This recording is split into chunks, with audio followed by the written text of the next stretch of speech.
tregon se disa detaje janë ndryshuar për arsye dramatizimi, historia e vërtet këtu më poshtë është shqyrtuar me kujdes për vërtetësi dhe është paraqitur ashtu si ka ndodhur.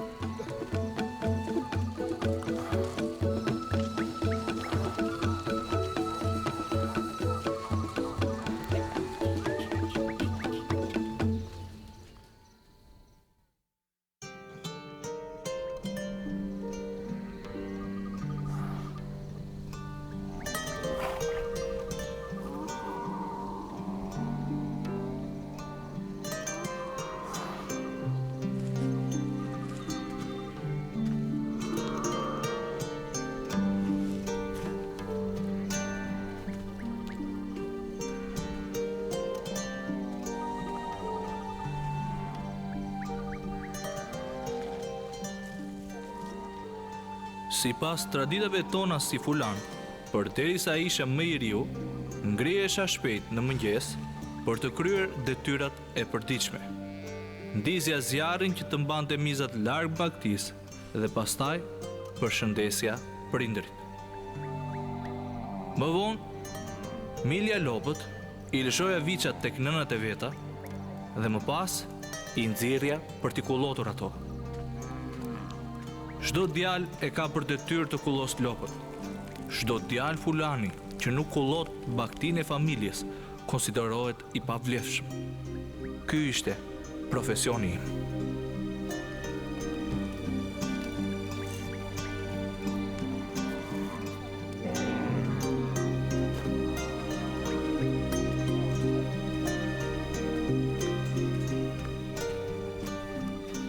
Që nga fëmiria ime e doja shumë babain tim.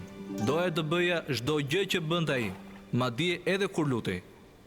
Unë vazhdoja dhe lutesha me të gjithmonë. Doja patjetër që të kënaqja babain tim dhe perëndin tim gjithashtu. Kjo vendosmëri vazhdoi të rritej sa më shumë që unë rritesha.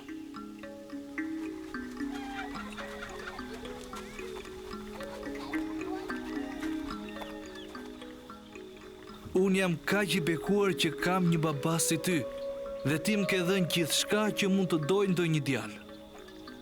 Por unë dua që të pyes për diçka, baba, nëse mundem. Atëherë çfarë kërkon birim? Unë dëshiroj që të shkollohem, baba. Dua të futem në një shkollë arabike që të mësoj për Kur'an dhe shpresoj shumë që ti të mos më mohosh këtë kërkesë që unë të bëra. Ka ndonjë gjë që të shqetëson? Jo, baba. Mirë, birim. Më kënaq shumë kërkesa jote. Do të dërgoj në Bauçi që të hysh në shkollën e Shehik Ibrahimit. Po, baba. Allahu të ndihmoftë dhe paqja e tij të udhëheqë. Po, amen, baba. Shko birim dhe bëu gati. Faleminderit, baba. Shumë faleminderit. Shihemi më vonë.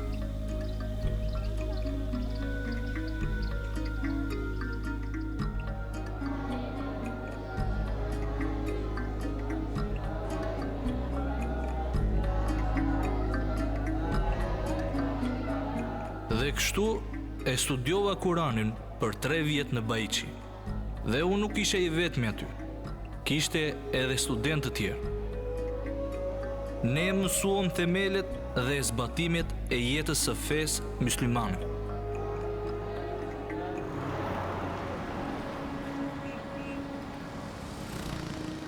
Që përandej, shkova në Gombe dhe për 2 vjet studiova më shumë për Islamin. Dhe se si ta interpretoja Kur'anin e shenjtë. Dhe pastaj për 2 vjet vazhdova studimet e Kur'anit të shenjtë në Majduguri.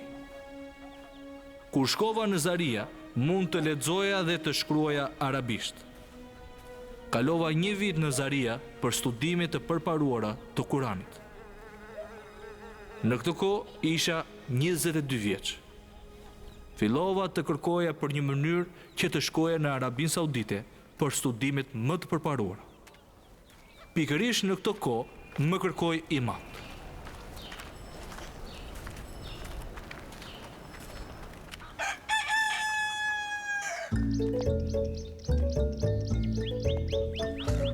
Ai mendoi se ishte më mirë që të rrija në shtëpi gjatë kohës që kërkonim mënyrën që të më dërgonin në shkollë në Arabinë Saudite. Më tha se do t'ishte më mirë që të martohesha përpara se të nisesha për në një shtet tjetër. Dhe ja sepse erdha në shtëpi dhe nuk udhëtova më.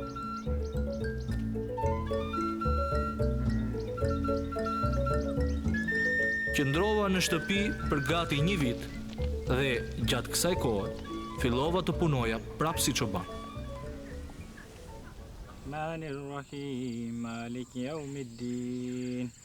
U bëra drejtuesi dhe mësuesi shpirtëror i familjes time.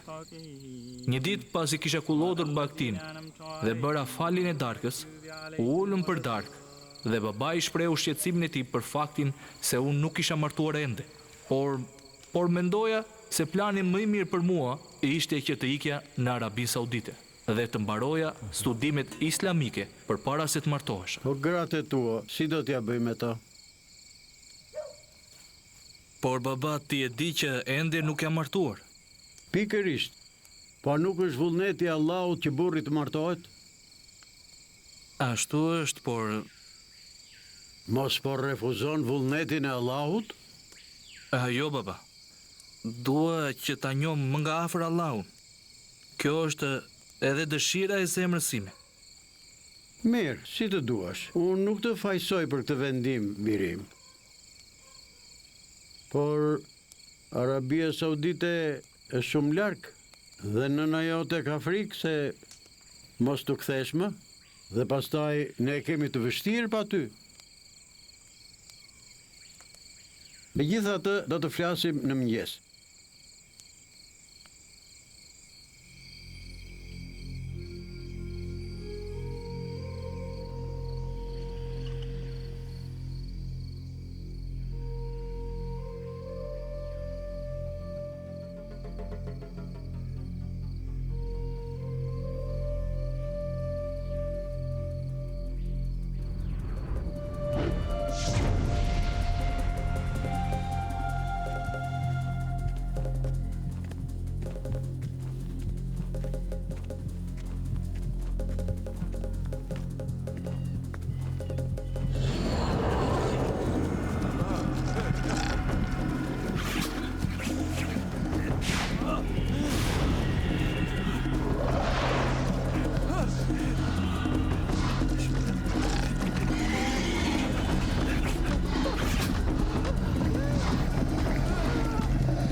Unë nuk mund të flija më pas gjitha saj ëndre. Dhe ashtu qëndrova deri në agim. Mendova që t'i tregoja babait tim për ëndrën, por e kisha shumë të vështirë dhe kështu vendosa që mos ta bëja. Nuk shkova asgjë kundi atë mëngjes dhe qëndrova pikërisht në shtëpi. Pas faljeve të darkës, u ulëm për darkë dhe ne po bënim muhabet si gjithmonë. Më vonë të gjithë ne ushtrim për të fjetur, dhe mua sapo më kishte zënë gjumi kur unë pash përsëri një tjetër ëndër ashtu si natën e kaluar.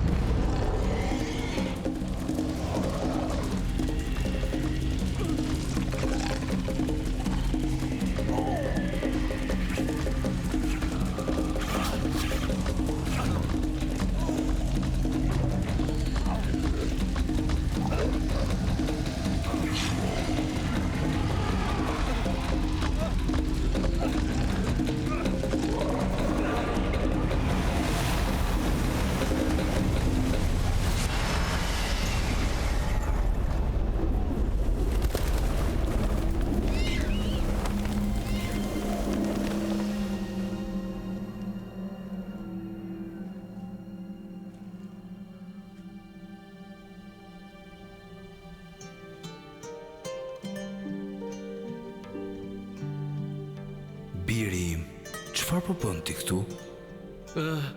Nuk e di. Do të çoj në shtëpi?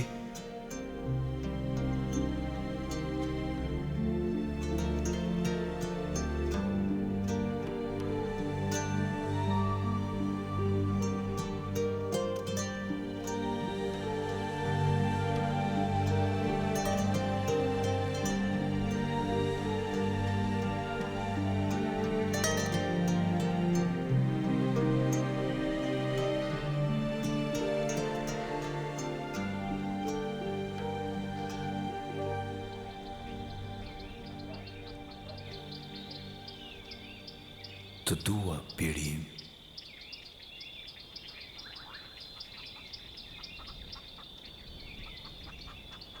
Por kur pash ëndrrën e dytë, unë nuk isha më i friksuar. Nuk ulloja në dirë si në ëndrrën e parë. Vrisja mendjen se kush ishte njeriu i ëndrrës. Pse më shpëtoi dhe pse mi thoshte ato gjëra. Vendosa kështu që t'i tregoja babait tim për ëndrrën. Kështu që u çova, shkova tek babai dhe ja shpjegova ëndrrën. Dhe ai reagoi me vru. Tani bëu gati, do të shkojmë te doktori.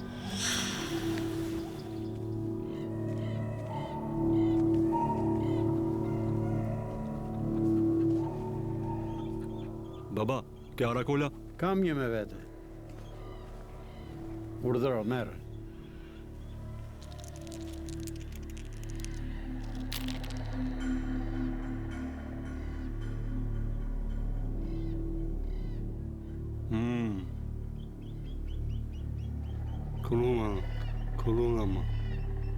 Kuluma.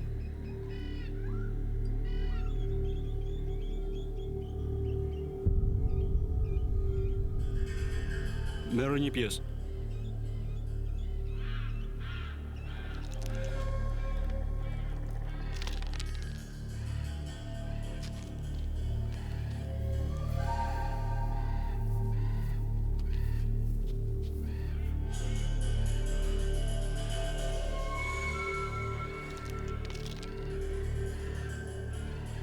Baba, djali tënd I kanë bërë një magji. Vërtet? Vetëm pas 2 ditësh, ata dhe këshin vrarë. Do të merrem unë me këtë gjë.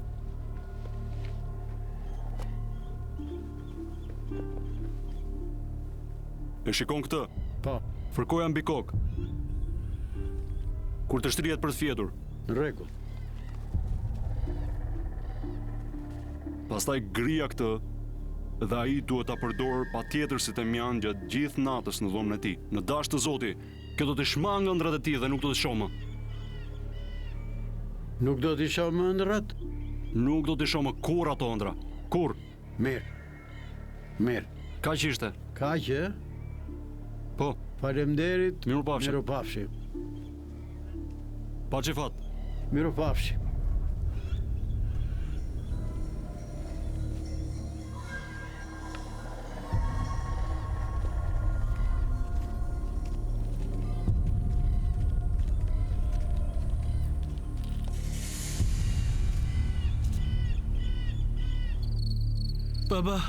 Baba, Çfarë ke? pash një tjetër ëndër. Si ishte? Sa do të bie në një grop të madhe kur erdhën shpirtrat e liq.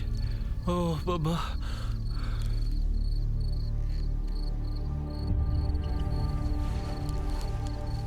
Njëri prej tyre kishte dhëmbë dhe kthetra të gjata dhe më tha të kërceja në grop ose për ndryshe do të më vriste një luan. Sa do kërceja në grop kur u shfaq burri me të bardha. Burri me të bardha? Po, pikërisht ai që më ndihmoi në ëndrrën tjetër. Çfarë bëri ai për ty? Më pyeti nëse po shkoja në shtëpi dhe unë I thash po. Pastaj më pyeti nëse më nevojitej ndihma e tij. Dhe unë I thash po. Pastaj zjati këmbën mbi grop dhe ajo u mbyll. Më çoi mua në shtëpi dhe më tha se më donte dhe pastaj iku. Po shpirtat e këqij? Ata janë mbathën që të gjithë, baba. Shko fli tani se ëndra mbaroi. Baba, kam akoma frikë. Pse ke frikë nga një ëndër, birim? Por baba, nuk është thjesht një ëndër. Vazhdo të përdorësh ilaçin e doktorit. Nëse shikon prapë ëndra, nesër do të shkojmë tek një doktor tjetër në Sokoto. Dakor tani? Ik të fleshta.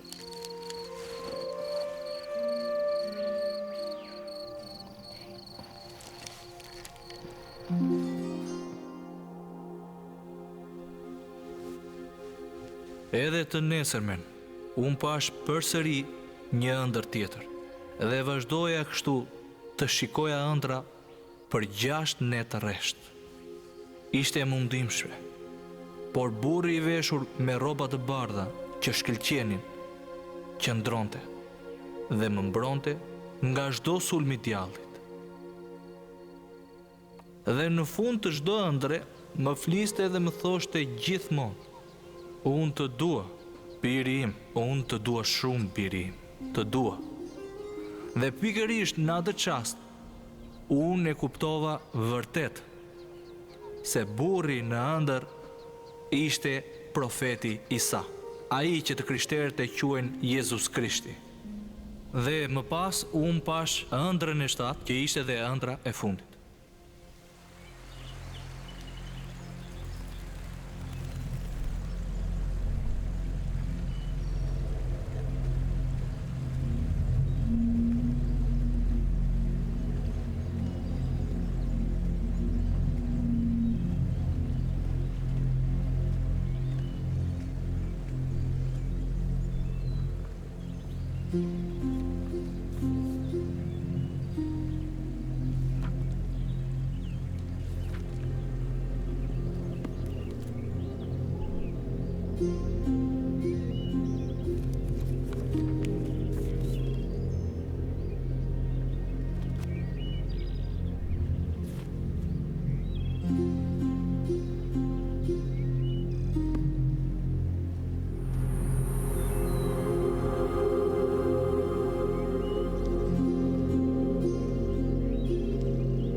Çfarë je duke lexuar, Muhammed? Nuk po e kuptoj. Dëshiron të të ndihmoj? Po, shumë.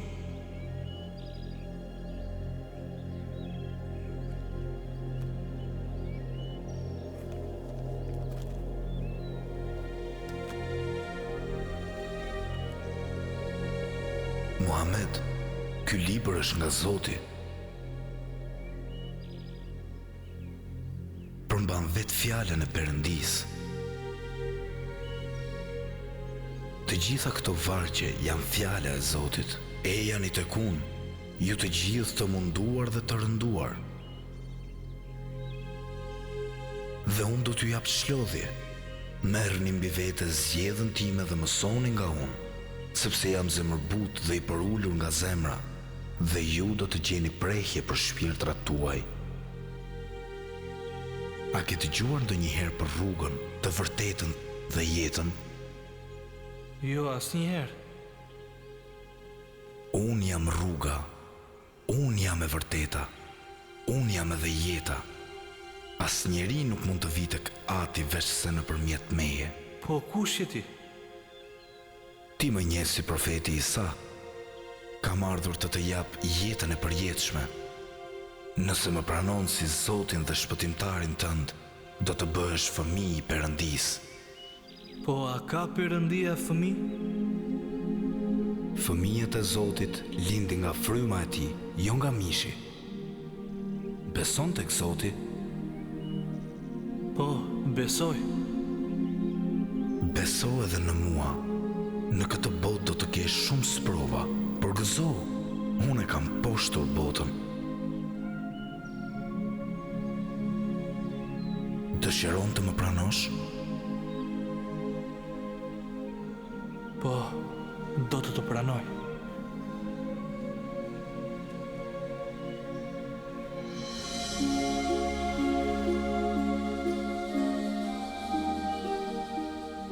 Atë mëngjes vendosa të vizitoja një të krishterë në një fshat fqinj. Ai quhej Jonathan. Doja të ndaje me të shqetësimet e mia, sepse e dieja që ai ishte një njeri i mirë, dhe e ndjeja se mund t'i besoja. Jonathani i dëgjoi të gjitha ato që doja t'i thosha. Më pas shkoi në Bauçi që të takonte një predikues. Ky njeri e njihte fshatin e Jonathanit, sepse shkonte atje çdo të diel për të predikuar pikërisht aty.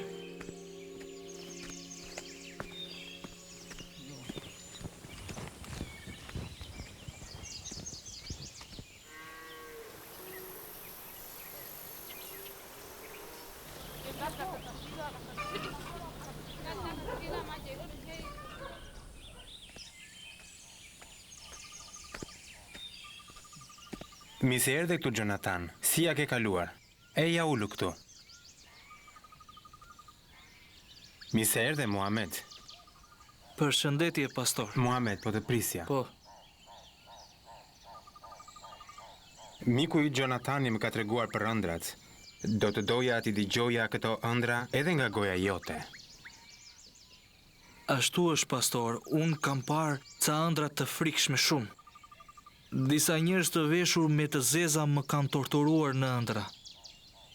Por në një ëndër më doli një njeri me të bardha dhe pikërisht ai më tha se ishte vetë ai Isai. Ai tha se është rruga e vërtet dhe se s'ka asnjë rrugë tjetër vetëse nëpërmjet tij dhe pastaj më kërkoi që ta pranoj atë. I thash për dikuesit gjithçka që i kisha thënë Jonathanit, çdo gjë që më kishte ndodhur në ëndra. Tani si mendon? Dhe me njëherë ai mu përgjërua që të mos u mbisja më kohë, por ta pranoja Jezusin si Zotin dhe shpëtimtarin tim. Tani, a do të pranosh ftesën që të bën në ëndër dhe a do të vendosësh besimin tënd tek ai?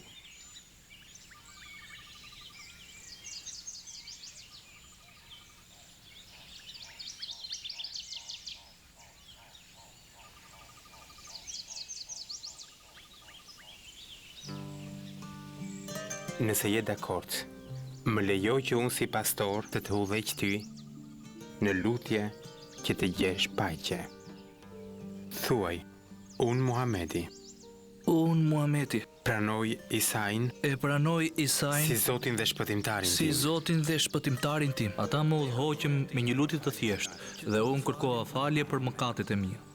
E pranova Jezus Krishtin si Zotin dhe shpëtimtarin tim. Pasi hapa syt, ndjeva një gëzim dhe paqe që si kisha ndjer më parë. E gjithë frika dhe ankthi ishin larguar. Kishte mbetur vetëm paqe dhe gëzim. Dhe papritur, ndjeva frymën e Zotit që më drejtonte të shkoja në shtëpi dhe t'i tregoja gjithçka familjes sime. Për hirin që Perëndia më kishte dhënë dhe për gjithçka që kishte bërë në jetën time. Fal Zotit, unë do i tregoja gjithçka atyre. Më duket sikur jam në ëndër. Biri im i krishter? Biri im muslimani pa fe? Më zgjoni. Nuk do ta lejoj këtë gjë.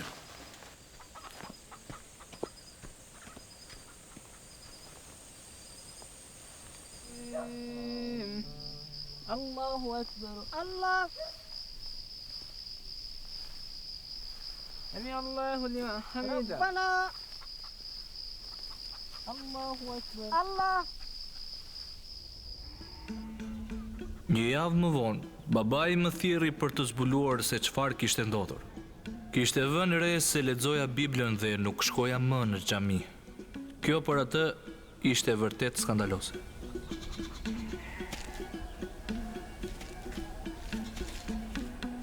Asnjëherë më parë nuk ishte ndodhur një gjë e tillë në familjen tonë.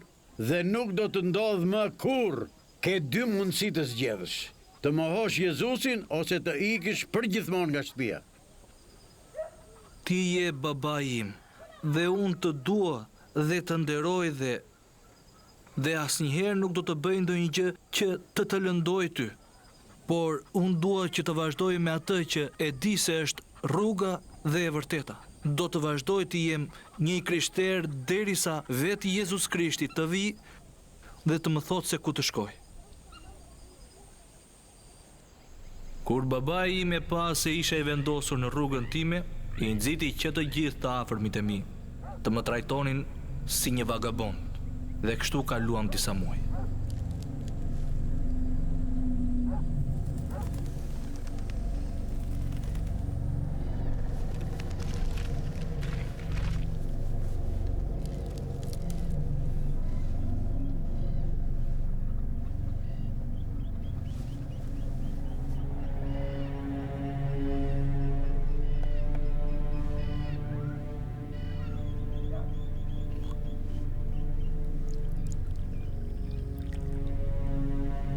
Merre këtë dhe pije.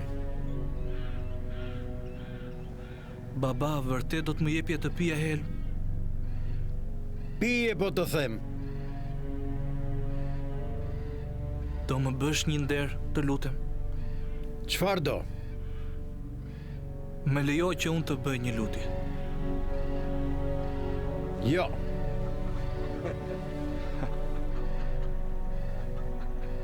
Mirë, nëse ti do që të lutesh, jepi.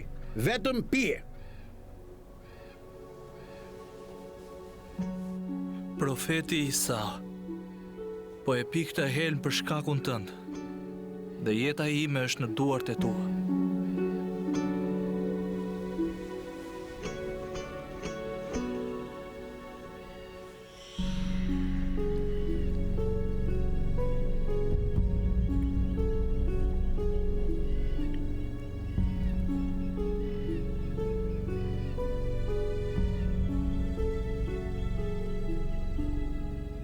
Ik dhe shtëriu.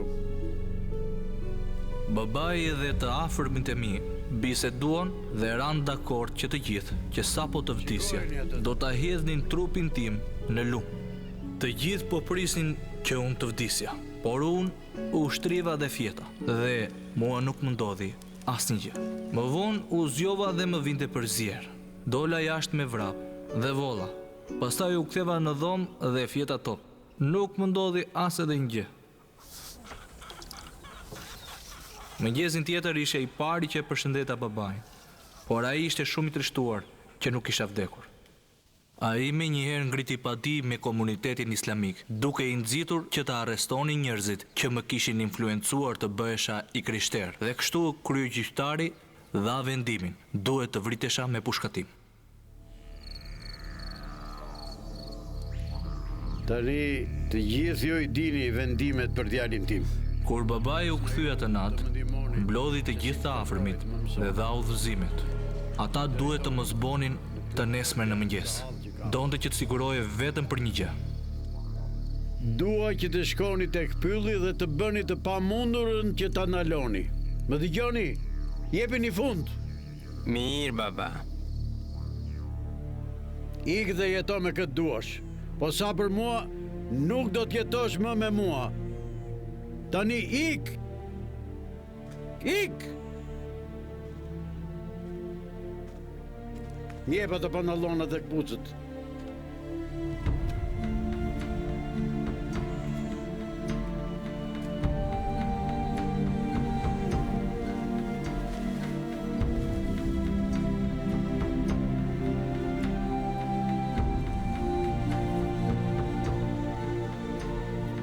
Hajt, ik!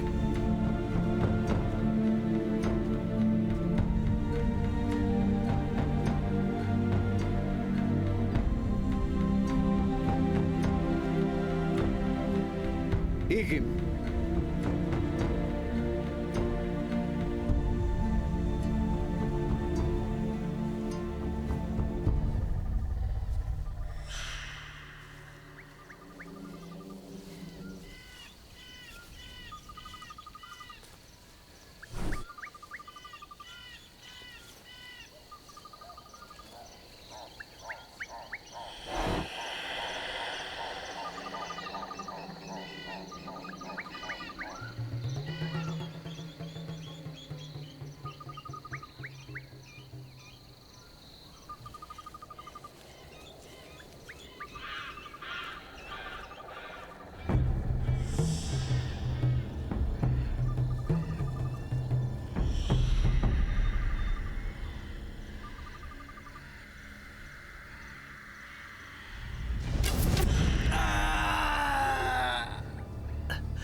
Rash në tokë, duke u përpëlitur me dhimbje nga shigjeta që më goditi mua. Dhe dhimbja ishte kaq e madhe, sa mua për pak më ratifiket. Ndihesha i pafuqishëm. E dija që unë duhet ta hiqja shigjetën me njëherë nga të ndenjurat. Ishte një shigjet helmuese, dhe nëse unë nuk e hiqja me njëherë atë shigjet, ajo do të më vriste, dhe unë nuk do të kisha më shans të jetoja. Kur e hoqa, po më dilte gjak nga plaga. Pastaj, Zoti më dërgoi ndihmë në formën e një gjatari nga fshati i Gjonatanit. Ai po gjuante afër shtëpisë sime. Më njihte dhe i dinte persekutimin që kisha patur. Ai dinte problemet që kisha patur me prindërit dhe me të gjithë familjen. Dhe kështu ai më çoi më pas në rrugën kryesore dhe më la anës saj. Me njëherë sa po arritëm atje, pritëm për një mjet.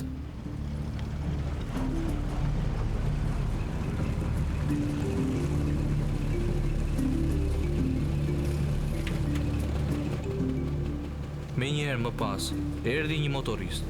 Ai më çoi drejtë në një spital të shtrenjtë, i quajtur Rimi Klinik. Atje më pas, më operuan nga shigjeta helmuar. Të krishterët nga fshati i Gjonatanit e paguan të gjithë faturën e spitalit. Aty unë qëndrova për 1 muaj derisa unë u shërova. Pastaj jetova në fshatin e Gjonatanit për 1 vit e gjysmë. Kur babai zbuloi se ku isha, më raportoi tek gjykata e Sarias.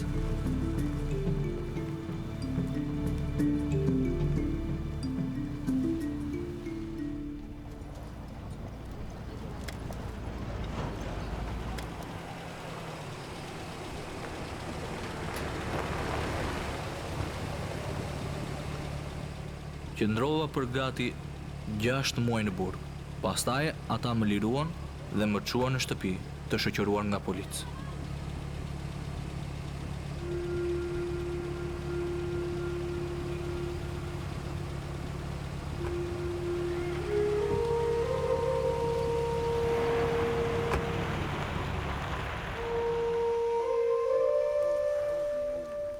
Sa po arrita në shtëpi, babai mblodhi fshatarët dhe i inkurajoi të silleshin dhe të më trajtonin mirë në mënyrë që të harroja punën e krishtërimit. Dhe jo vetëm kaq, por si një shpërblim për të lënë Krishtin, ai më premtoi se do të më kthente baktin dhe do të më paguonte çmimin e dasmës për 3 gra.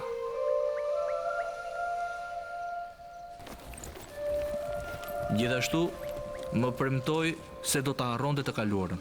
Për 7 muaj u kujdesa për baktin. Të afërmit menduan se gjërat ishin kthyer normalitetit. Por unë e dija se besimi im po shuaj pak e nga pak. E kuptova që babai dhe të afërmit po përpiqeshin të më ndanin nga Perëndia dhe se duhej të merrja një vendim të prerë. Hyr, Mirëmëngjes, baba. mirëmëngjes. Si e mirë? Ulu atje.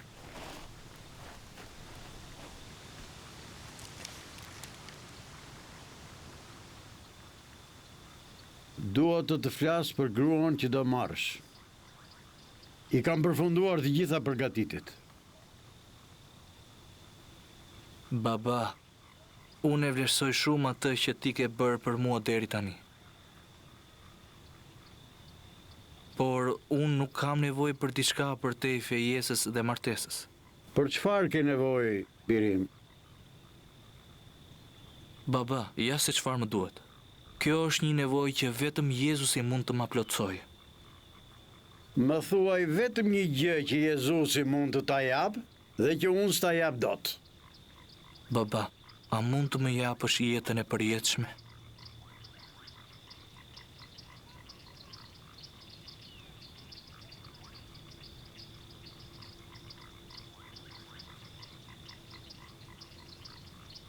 Jo, s'ta jap dot.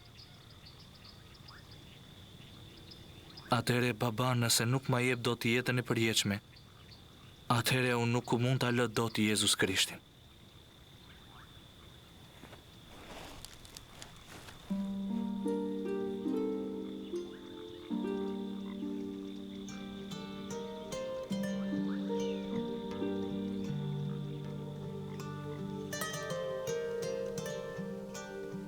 Pasi ika nga shtëpia, shkova të jetoja në Jos.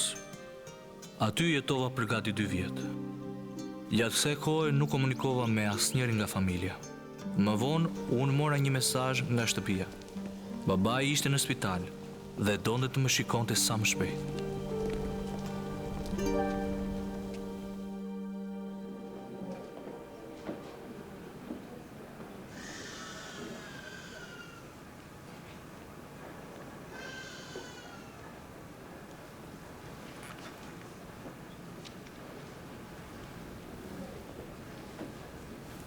Baba, Biri, doje që të më shije? të lutem, më fal, Biri. Për çfarë mund të të fal, baba? Unë të kam bërë keq dhe ti s'më ke kundërshtuar. Më fal, biri im. Por unë, baba, të kam falur që kohë më parë. Por unë asnjëherë s'të kam kërkuar të më falësh. Bibla na mëson, baba, që ne të falim.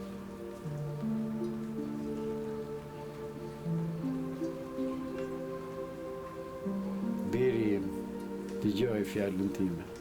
Mbaje fort këtë Zotin tënd. Ai mund të jetë edhe Zoti yt, baba. Zoti im, nuk po të kuptoj. Pse nuk po më kupton, baba? Çfarë Zoti do të më pranonte mua pas gjithë atyre mëkatesh? Ai është Zoti i dashurisë. Ai të kërkon vetëm një gjë. Sa kushton kjo gjë? Jo.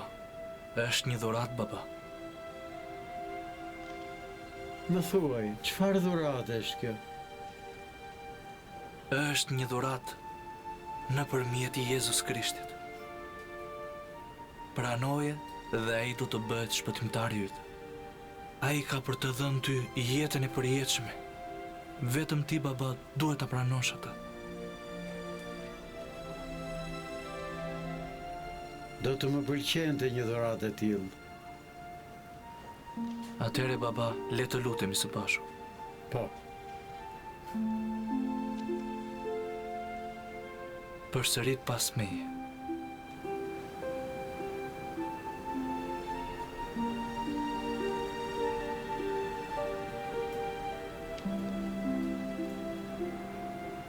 I dashur Zoti Jezus Krisht,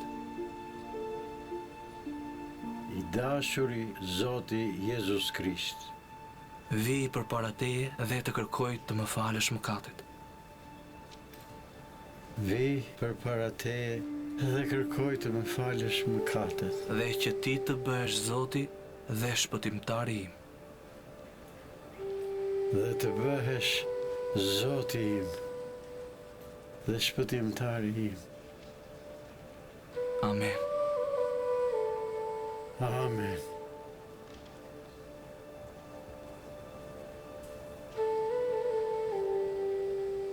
Tani më lejo të lutem për shërimin tënd.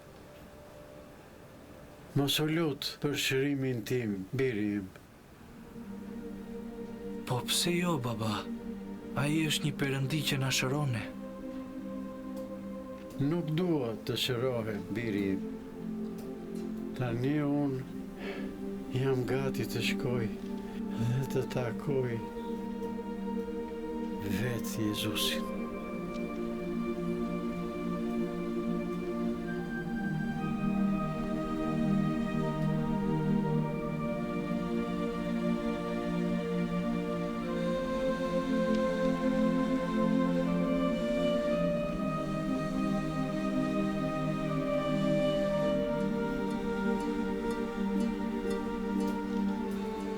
Vetëm 3 orë pasi u lutëm, babai im vdiq.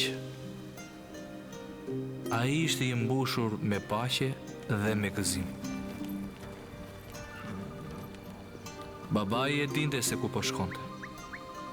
E dinte që do të shkonte tek Jezus Krishti.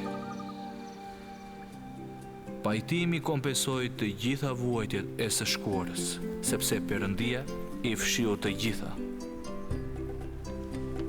Po ti, miku im, a je gati që të falen mëkatet? Më dëgjo, Zoti është Zoti i ngushëllimit dhe shpresës.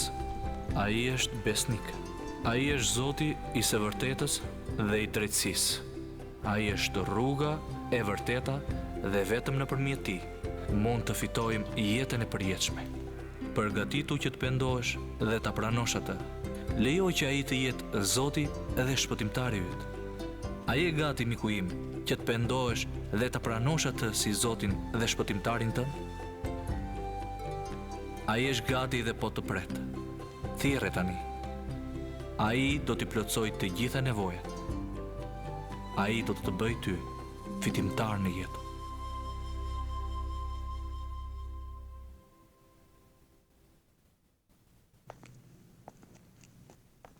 Prindi e ka në natyrë. Ai e ka në natyrë t'i mbrojë edhe të siguroj për fëmijët e tij. Babai i Muhamedit nuk bënte përjashtim. Pastaj Muhamedi e kaloi kufirin shumë shpejt duke mos e dëgjuar babain. Përpara syve të atit, Muhamedi meritonte vdekjen. I ofruan diçka, i ofruan mundësinë e mohimit, por në ndërgjegjen e tij të mirë, ai nuk mund të bënte dot atë që ata i kërkuan. Pra ai e dinte se ajo që kishte përjetuar ishte më shumë se sa një ëndër. Çfarë pamje tjetër tepër të ndryshme ne shikojmë kur marrim dhe krahasojmë marrëdhënien midis Muhamedit dhe babait të tij me atë të Jezusit dhe Perëndis, Atit ton.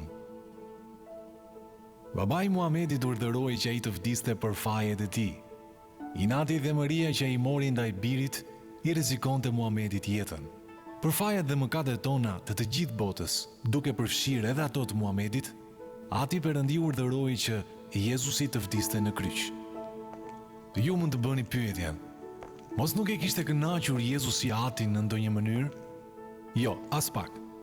Në Ungjillin e Mateut kapitulli 3, Zoti tha për Jezusin këto fjalë: Ky është biri im i dashur me të cilin jam i kënaqur. Ishin këto fjalë të thëna me dashuri.